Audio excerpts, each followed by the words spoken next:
Assalamualaikum warahmatullahi wabarakatuh. Saya dari kelompok 7, Muhammad Said, akan menjelaskan tentang TOGAF. Yang pertama adalah mengenai pengertiannya.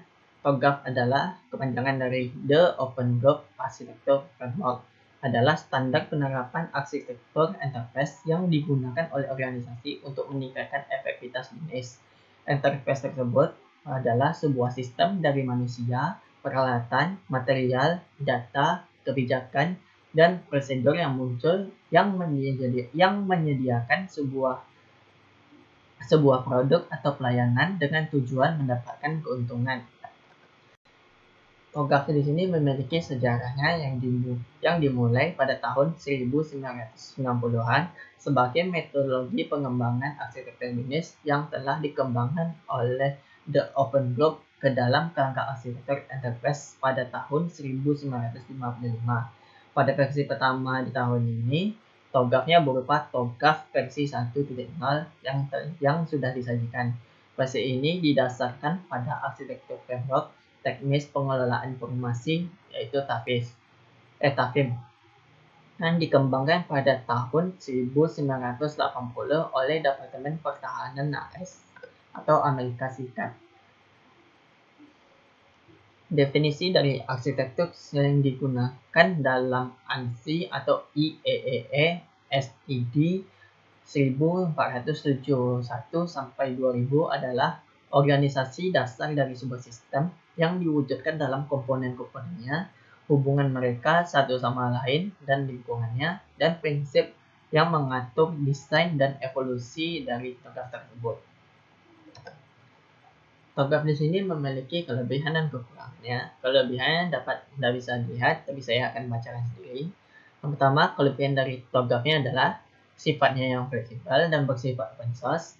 Yang kedua, sistematis, yaitu bisa dilakukan apa aja atau bisa diotak-atik atau bisa diganti diedit lah gitu.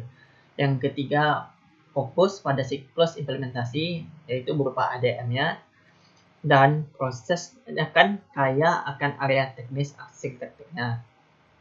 Yang kelima, resource base-nya menyediakan banyak material dari referensi yang telah ditentukan. Yang keenam, karena melibatkan banyak pihak terutama di bidang industri, TOGAF banyak memberikan latihan-latihan yang terbaik atau kejadian kehidupan nyata yang akan dilakukannya. Kekurangan dari TOGAF ini adalah yang pertama, tidak ada template standar yang untuk seluruh domain, misalnya untuk membuat blok diagram. Yang kedua, tidak ada artefak yang dapat digunakan ulang atau sudah ada yang sudah disiapkan atau bisa disebut dengan ready-made. Karakteristik dari TOGAF tersebut, yang pertama adalah sebagai kerangka perancangan arsitektur TOGAF yang memiliki beberapa karakteristik termasuk dalam karakteristik 3 kerangka kerja perancangan arsitektur yang paling sering digunakan oleh Skeman pada tahun 2003 yang merupakan kerangka kerja yang bersifat open standard pada TOGAF ini. Yang selanjutnya, karakteristiknya berupa bersifat netral atau fits all atau bisa dibilang cocok untuk segala hal yang dibutuhkan dari referensi-referensi yang telah disediakannya karena bersifat real time. Yang selanjutnya adalah diterima oleh masyarakat internasional secara luas. Itu pendekatannya bersifat menyeluruh atau holistik dan dibutuhkan juga metode yang fleksibel untuk mengintegrasikan unit informasi dan juga sistem informasi dengan platform dan standar yang berbeda. TOGAF ini juga mampu melakukan integrasi untuk berbagai sistem yang berbeda-beda. TOGAF dari segi definisi dari arsitektur dan pengertiannya tadi, TOGAF merupakan kerangka kerja yang dimaksud kerangka kerja umum dan dimaksudkan untuk digunakan dalam berbagai macam lingkungan dan menyediakan konten kerangka kerja yang fleksibel dan extensible yang mendasari seperangkat pengiriman arsitektur generik. TOGAF cenderung bersifat generik dan fleksibel karena dapat mengantisipasi segala macam artefak yang mungkin muncul dalam proses perancangan resource based TOGAF yang menyediakan banyak material referensi tadi yang telah dibilang. Fokus pada siklus implementasi TOGAF ini bersifat atau ADM dalam prosesnya bersifat proses driven.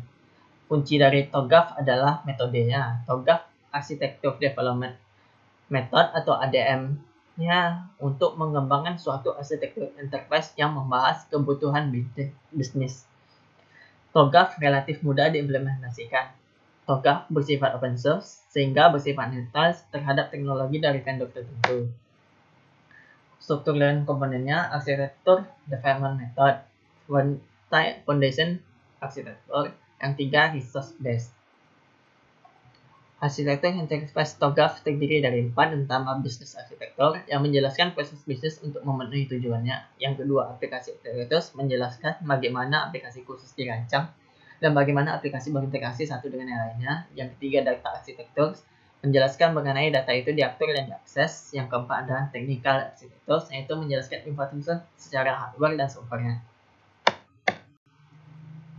Inilah bentuk dari TOGAF ADF itu yang terdiri dari fase preliminary phase, fase architecture vision, fase business arsitektur, fase information system arsitektur, fase teknologi arsitektur, fase opportunity dan solution, fase migrasi dan planning, dan fase implementasi governance, fase arsitektur change management, yang terakhir adalah requirement management. Ini adalah langkah-langkah atau cara kerjanya terhadap pada gambar, bisa dilihat sendiri saja. Saya akan melanjutkan penjelasan mengenai fase-fase tersebut. Yang pertama adalah primary phase, yaitu optimasi COBOS dan merupakan fundamental terhadap prinsip-prinsip arsitektur. Tujuan dari primary phase ini untuk meyakinkan setiap orang yang terlibat di dalamnya bahwa pendekatan ini untuk mensukseskan proses arsitektur tersebut. Yang kedua, arsitektur visi. Tujuan dari ini adalah untuk menjamin evolusi dari siklus pengembangan arsitektur, mendapat pengakuan dan dukungan dari manajemen. Yang kedua, menyesahkan prinsip bisnis. Dan fase bisnis arsitektur yaitu untuk IDF dan UML yang digunakan untuk membangun model yang diperlukan yang telah disepakati. Yang keempat adalah fase informasi sistem arsitektur. Arsitektur ini memfokuskan pada bagaimana cara data digunakan oleh kebutuhan bisnis, proses, dan layanan, dan teknik yang bisa digunakan yaitu dengan menggunakan UM diagram, class diagram, dan object diagram. Yang kelima adalah teknologi arsitektur, yaitu teknologi portfolio yang meliputi perangkat lunak dan perangkat keras yang dibutuhkan dalam pengerjaannya. Yang keenam adalah opportunity dan solution, yaitu mencari peluang dan solusi untuk mengembangkan sistem dari arsitektur dengan menggunakan TOGAF tersebut dengan berdasarkan fase dari teknologi arsitektur. Yang selanjutnya adalah migrasi dan planning adalah fase ini menjelaskan tentang analisa dan risiko dari biaya yang dibutuhkan. Tujuannya adalah untuk memilih proyek implementasi dan bervariasi menjadi urutan prioritasnya. Yang ke-8 adalah informasi governance. Tujuan dari ini untuk merumuskan rekomendasi dari tiap-tiap proyek implementasi, membangun kontrak arsitektur. Yang ketiga, menjamin kecocokan arsitektur yang dibutuhkan dengan informasi dengan proyek lainnya. Yang ke-9 adalah arsitektur change management, yaitu untuk pergerakan perubahan dan bagaimana manajemen perubahan tersebut dan pemeliharaan sederhana sebagai perancangan kembali arsitektur dari TOGAF ADM tersebut. Yang 10 adalah request management, yaitu menguji pengolahan arsitektur requirement sepanjang siklus ADM tersebut. Sekian dan terima kasih. Assalamualaikum warahmatullahi wabarakatuh.